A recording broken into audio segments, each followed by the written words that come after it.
whenever I hear a woman say something to the effect like, a man made me do this, or the man caused this, or, it's the husband's fault why we're failing, that woman does not know her worth. She does not know her value. She does not know her power.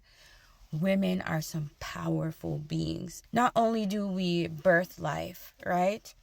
But we create safe spaces. We create homes. We nurture. We can do so much more.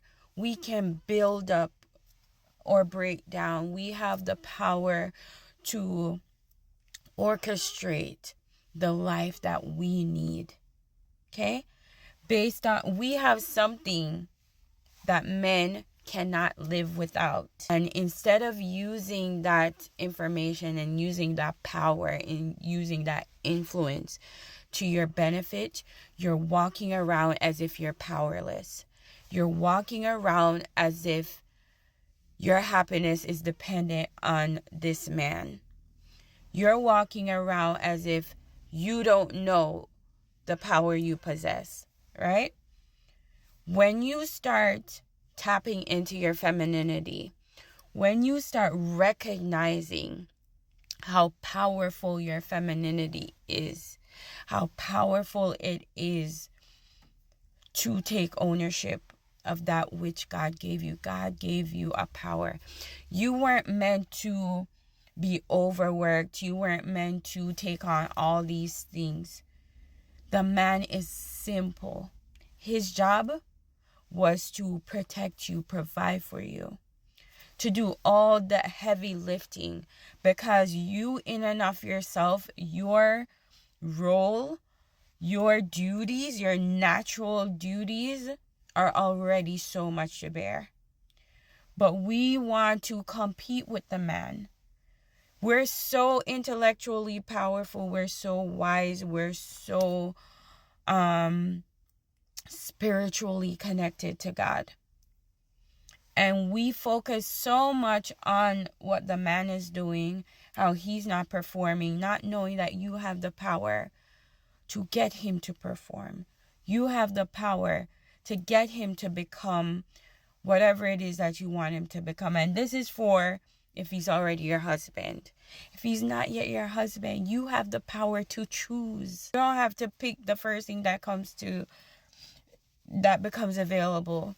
You don't have to pick the riffraff. You have power to say no.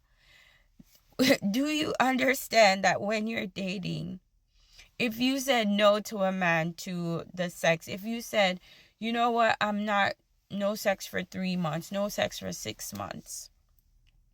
If a man really wants you, he's going to wait. He's going to chase after you. That's going to make him intrigued. But for some reason, we think in our minds, and I was guilty of this, that if it's someone you want and you tell them no, or you tell them they have to wait, you're not worthy enough for them to wait. They're not going to want to wait. And we give up ourselves too quickly. Before we get to know them, before we see their hearts, before we really get to truly understand who they are, we've already given ourselves to them, and we've already connected to them in a way that we shouldn't have done that. Stop giving away your power. Stop giving away your superpower. You're powerful as a woman. When you understand this, you're going to start tapping into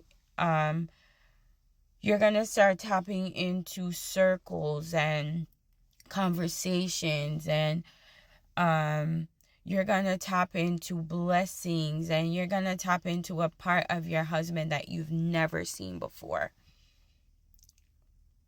It all depends on you. Stop blaming your husband. He's not as powerful as you think. You have the power, so use it.